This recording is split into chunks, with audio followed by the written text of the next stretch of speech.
আসসালামু আলাইকুম প্রিয় বন্ধুরা, আজকে আমি আপনাদের মাঝে এমন একটি গুরুত্বপূর্ণ ভিডিও নিয়ে এসেছি যা শুধুমাত্র যারা নতুন একদম ফেসবুকে নতুন আসছেন, যারা এরকম প্ল্যান করছেন যে আপনাদের প্রোফাইলকে কিভাবে পেজে রূপান্তর করবেন। এই একটা সেটিংস আপনারা জানেন না, যার কারণে অনেক সময় নিজেরা আপনাদের প্রোফাইলকে প্রফেশনাল পেজ মোডে অন করতে পারেন না। অন্যের কাছে যায় বলতে হয় যে ভাই এটা আমাকে একটু শিখাই দাও, তো এটা আমাকে করে দাও, আমার প্রোফাইলটাকে পেজ মোডে করে দাও। তো আর অন্যের কাছে যাইতে হবে না। যদি আপনারা আজকের এই ভিডিওটি মনোযোগ দিয়ে দেখেন, তাইলে আপনারা আজকে এই ভিডিওটির মাধ্যমেই আপনাদের প্রোফাইলকে প্রফেশনাল মোডে অন করে নিতে পারবেন। তো চলুন ভিডিওটি আমরা শুরু করে নিই। Let's check it out.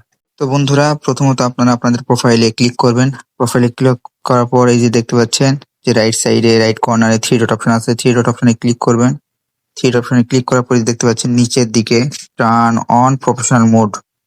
অনেকেই থাকবে, দেখবেন যে অনেকের প্রোফাইলে এই ধরনের অপশন নাই। যাদের প্রোফাইলে এই ধরনের লক প্রোফাইল, এটা আনলক থাকবে, তাদের এই ধরনের অপশন থাকবে না। আর যাদের লক আনলক করা থাকবে না, তাদেরই শুধুমাত্র এরকম লক প্রোফাইল থাকবে এখানে লেখা, তাদের জন্য এটা অন থাকবে।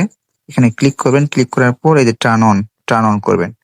টার্ন অন করার পর আপনাদের নেক্সট অপশনে ক্লিক করবেন, এরপর আবার নেক্সট, এরপর এই যে পাবলিক সবসময় রাখবেন, তারপর নেক্সট, তারপর কনফার্ম, তারপর আবার আপনারা নেক্সট করবেন। নেক্সট অপশনে ক্লিক করার পর আবার নেক্সট। এই যে আপনাদের সবকিছু তৈরি, এখন জাস্ট স্কিপ করে চলে যাবেন। Go to professional mode. এই যে আপনাদের প্রোফাইলটা এখন প্রফেশনাল মোডে অন হয়ে গেল। এখন থেকে আপনারা সবকিছু একদম টোটালি দেখেন, 609 ফ্রেন্ড ছিল, এখন 671টা ফলোয়ার হয়ে গেল, 19 ফলোয়িং হয়ে গেল। বুঝতে পারছেন তো এই জাদু?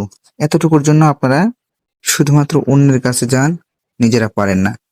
এই যে সহজ একটা বিষয় শিখলেন। যদি আপনাদের ভিডিওটি ভালো লেগে থাকে তাহলে অবশ্যই নওগাঁর ক্যাফে পেজ এবং ইউটিউব চ্যানেল দুইটাই ফলো সাবস্ক্রাইব করে রাখবেন।